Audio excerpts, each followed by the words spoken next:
अध्यात्म विज्ञान कोई धर्म या संप्रदाय नहीं है, ये स्पिरिचुअल साइंस है जो कुदरत के कानून पर आधारित है। ये विज्ञान पूरे ब्रह्मांड के सभी रहस्यों को उजागर करता है और जीवन के सभी पहलुओं को समझने के लिए एक नई दृष्टि देता है। इसी को आर्ट ऑफ विजन कहते हैं, दुनिया को देखने की एक नई दृष्टि, जो अध्यात्म विज्ञानी परम पूज्य स्वामी श्री कमलेशानंद जी के निर्देशन में सनातन सत्य का अनुसंधान कर हमारे जीवन को प्रकाशित करे। जय सच्चिदानंद। जय सच्चिदानंद। हाँ, जय सच्चिदानंद स्वामीजी। જય સચ્ચિદાનંદ। આપના ચરણોમાં કોટી કોટી વંદન। સ્વામીજી, મને એક વાત જે મેં વાંચી છે આપની સાથે પહેલા કરવી છે અને પછી મારું જે કન્ફ્યુઝન છે એ મારે પ્રશ્ન પૂછવો છે। તો એકવાર એક પુસ્તક વાંચેલું થોડા ટાઈમ પહેલા, એમાં એવું આવેલું કે કૃષ્ણ ભગવાને જે અર્જુનને કુરુક્ષેત્રમાં ઉપદેશ આપેલો, એટલે ભાગવત ગીતા જે પ્રગટ થઈ, વ્યક્ત થઈ, એ કુરુક્ષેત્રમાં હજુ આજે પણ 5000 વર્ષ પછી પણ કૃષ્ણ ભગવાને જે ઉત્તર આપેલા, જે બોલેલા, તે બધું આજે પણ ત્યાં વાતાવરણમાં છે। એટલે આપણે આ યુગમાં એમ કે કળિયુગમાં સાંભળી શકતા નથી, કારણ કે આવી આપણી કેપેસિટી નથી કળિયુગમાં જીવોની, એટલે એ પણ એ હજુ બી ત્યાં અસ્તિત્વ ધરાવે છે અવાજ કૃષ્ણ ભગવાનનો। તો સ્વામીજી, હવે પ્રશ્ન મને એ થાય કે આપણે જે મન વચન કાયા ડિસ્ચાર્જ છે, એટલે એ તો કૃષ્ણ ભગવાનની ગીતા ઉદય કર્મ રૂપે નીકળેલી, તો એ પરમાણુ જે કોટ થયેલા એ તો હવે અનકોટ થઈ ગયા, તો પછી એ અવાજ ને એ ગીતા હજુ પણ ત્યાં વાતાવરણમાં છે, એ કેવી રીતે? એ કન્ફ્યુઝન મને એ થયા કરે કે જ્યારે ઉદયકર્મ હોય ને પરમાણુ અનકોટ થઈ ગયા તો પછી એ તો ડિસ્ચાર્જ થઈ ગયું। તો આજે એ જે વાંચ્યું એનો મને ગેડ જ બેસતી નથી સ્વામીજી, કે ક્લાઉડમાં આજે પણ એ ગીતા છે એમ, એટલે કૃષ્ણ ભગવાનનો અવાજ છે જ ત્યાં એમ। ઓકે ઓકે, જો સિમ્પલ વાત છે। તમને અત્યારે ખબર છે કોમ્પ્યુટરની અંદર ક્લાઉડમાં બધું સેવ થાય છે? હા જી જી, બરાબર છે। એ ક્લાઉડમાં સેવ થયેલું હોય એ આજથી 50-100 વર્ષ પછી ઓપન કરી શકાય કે ના કરી શકાય? હા, કરી શકાય। સેમ વોઇસ આવે? હા, પણ સ્વામી સેમ વોઇસ આવે કે અલગ આવે? ના, એ જ આવે, એ જ આવે, એ જ વોઇસ આવે। હા, તો તમે વિચાર કરી શકો છો કે આવું જળ વસ્તુ પણ જો સેવ કરી શકતું હોય તો કુદરતના શું ના કરી શકાય? અચ્છા, પણ હા, આપણી પાસે એને ઓપન કરવા માટેની ક્ષમતા હોવી જોઈએ, કારણ કે આ શબ્દો છે ને એને પૂતગલ કહેવાય છે। એ પૂતગલ હંમેશા ડિસ્ટ્રોય થતા નથી, સેવ થઈ જાય જગતમાં। ત્યારે તો આ કેસેટ ને ટેપ રેકોર્ડ બધું થાય છે, તે કેવી રીતે થાય? હા, બરાબર। અચ્છા, જો એટલે વોઇસ સેવ ના થતો હોય તો પછી રેકોર્ડિંગ કેવી રીતે થાય? ઓડિયો કેવી રીતે કરી શકશો? હા, બરાબર બરાબર સ્વામીજી। હા, ઓડિયો એટલે રેકોર્ડિંગ ના થતો હોય તો તમે કેવી કરી શકો? આપણે આ વિડીયો કરી શકીએ છીએ, એ તો ભૂતકાળ પાછલો ભાવ દેખાય છે તે છે, ઠીક છે, બરાબર છે આજનો વિડીયો આવતીકાલે આવતા ભાવમાં જોવાનો, એના જેવું છે જી। તો ખાલી સિસ્ટમ બદલાય છે। આ આપણી મેનમેડ સિસ્ટમ છે, પેલી નેચરલ સિસ્ટમ છે, ધેટ્સ ઇટ। મને પાછલો ભાવ દેખાય છે એ નેચરલ સિસ્ટમ છે, પણ હું રેકોર્ડ કરીને મારું 10 વર્ષ 50 વર્ષ પહેલાનું જોઈ શકું છું, એ મેનમેડ છે, આટલો ફેર છે, પણ સિસ્ટમ તો છે જ ને। તો પછી ક્લાઉડમાં આપણે સામાન્ય પબ્લિક કે આપણે લોકો જે વાત કરે કે જે બોલે એ પણ બધું સેવ થાય કે એટલે ખાલી? તમે જે સેવ કરો તે થાય। અચ્છા, તમે સેવ કરો ક્લાઉડમાં એ જ સેવ થાય, બધું ના થાય। હા, કારણ કે પણ એની કેપેસિટી યુઝ હોય, યુઝ એટલે ઘણો બધો ડેટા આપણે હું એને એક્સપ્લેન નથી કરી શકતો, પણ બહુ જ ડેટા અંદર સેવ થઈ શકે।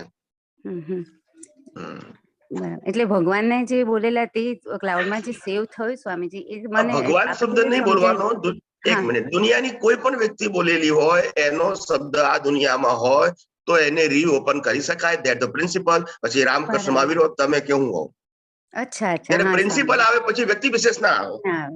હા જી, બરાબર બરાબર। પ્રિન્સિપલ એટલે કોઈની પણ વાણી તમારે રીઓપન કરવી હોય તો કરી શકાય, if you know the system. બરાબર, હા। પછી એમાં કૃષ્ણ નહીં બી આવે, રામ નહીં આવે, મહાવીર નહીં આવે, તમારી મારી આવી શકે, જેને જે ઓપન કરવી કરી શકાય, once they know the system. બરાબર, એટલે કુદરતનું કોમ્પ્યુટર જ છે આ ટૂંકમાં, ક્લાઉડમાં જે સેવ થયું એ તો કહું છું, સાયન્સ જ વર્લ્ડ ઇઝ અ સાયન્સ છે, પણ આપણને ખબર નથી, કારણ કે મેં તમને કીધું છેલ્લા 1000-2000 વર્ષોથી ધર્મની અંદર અને ધર્મના કુંડાળા કરીને લોકોને એટલા બધા પાંજરામાં પૂરી દીધા છે કે દુનિયાના લોકોને એમ જ કીધું કે બસ મુક્તિનો માર્ગ એટલે આ કુંડાળું, અને આ કુંડાળામાંથી બહાર ના નીકળશો બસ। આ જ કર્યું છે અત્યાર સુધી. અને માટે બચારા માણસો એ પાંજરામાં પુરાઈને એ પાંજરાની અંદર જે દેખાતું હોય એ જ પોતાની દુનિયા માને છે અને આગળ વધી શકતા નથી. અને મારું કામ તમને કુંડાળામાંથી બહાર કાઢી અને આખું વિશ્વ અને બ્રહ્માંડને જોવા સમજવા પ્રયત્ન કરો, because you are capable as a soul. જી જી સ્વામીજી, હા બરાબર. તમારો પાવર લિમિટેડ નથી, પણ તમને લિમિટેડ શક્તિ વાળા છે એવું બનાવી દેવામાં આવ્યું છે. જી હા જી. એવું તમને ઠોકે બેસાડવામાં આવ્યું છે કે રામને ભગવાન માનવાના, બીજા કોઈ નહીં માનવાના, કૃષ્ણને માનવાના, બીજા નહીં માનવાના, મહાવીરને માનવાનું, બીજા નહીં માનવાનું. આવું તમને ઠોકે બેસાડવામાં આવ્યું છે. અને માટે તમારું વિઝન એટલું કુંડા રિસ્ટ્રિક્ટ કરી નાખ્યું કે સનાતન સત્ય શું છે ત્યાં સુધી કોઈ પહોંચી જ ના શકે. હા જી હા, લિમિટેડ થઈ ગયું. અને મારું મિશન છે કે આ સર્કલ માંથી બહાર નીકળો. દાદા ભગવાને પણ કીધું હતું કે જે લોકો કુંડાળામાં ફસાયા એ બધા ઘેટા અને જે કુંડાળામાંથી બહાર નીકળ્યા એ બધા સિંહ. આ દાદા ભગવાનનું આપત સૂત્ર છે. હા જી જી. કુંડાળામાં ફસાયા એ બધા ઘેટા અને કુંડાળામાંથી બહાર નીકળ્યા સિંહ. આ દાદા ભગવાનનું આપત સૂત્ર છે.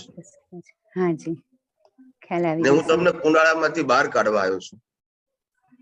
બરાબર છે સ્વામીજી. હા જી, ખ્યાલ આવી ગયો.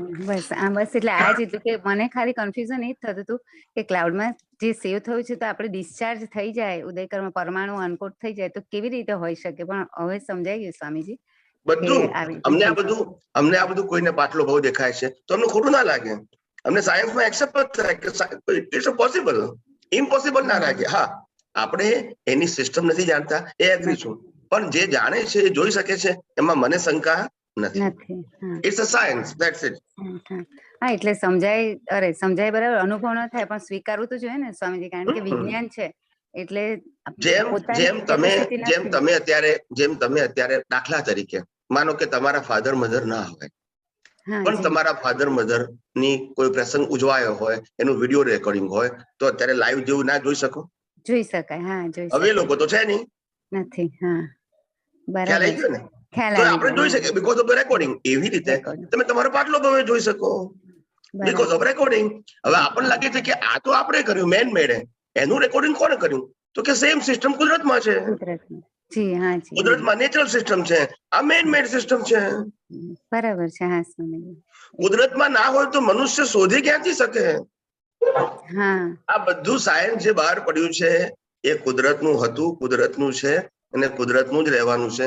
માણસે રિસર્ચ પોતાના બેનિફિટ માટે કર્યું છે, પણ સાયન્સ નવું નથી. પણ સાયન્સ જે રિસર્ચ કર્યું છે એ માણસો માટે નવું છે. હા, બરાબર બરાબર. કુદરતનું જે સાયન્સ છે એની બહાર કોઈ વસ્તુ શોધી શકે નહીં. બરાબર છે સ્વામીજી. એટલે જ્ઞાની પુરુષે ખુલ્લું કર્યું હતું ખરું કુદરતમાં, પણ ખુલ્લું સમજાઈ ગયું સ્વામીજી. મેં એટલે તો કીધું કે અમે જે વિજ્ઞાન કહીએ છીએ, વિજ્ઞાન નવું નથી. વિજ્ઞાન સનાતન છે, હતું, છે અને રહેશે. અને બીજું, વિજ્ઞાનનું કોઈ ક્રિએટર હોય નહીં, અને કોઈ એમ કે છે કે આ વિજ્ઞાન અમને બનાવ્યું તો પછી એ સનાતન સત્ય હોય નહીં. બરાબર છે સ્વામીજી. સનાતન સત્ય મતલબ હતું, છે અને રહેશે. હા જી. પછી એનો કોઈ ક્રિએટર ના હોય. બરાબર સ્વામીજી. હા જી, સમજાયું. હા, હવે તમારો પ્રશ્ન શું છે બીજો કોઈ?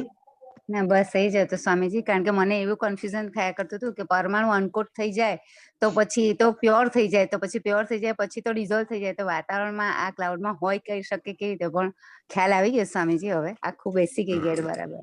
એ જ કન્ફ્યુઝન હતું. હા, જય સચ્ચિદાનંદ. ઓકે, જય સચ્ચિદાનંદ.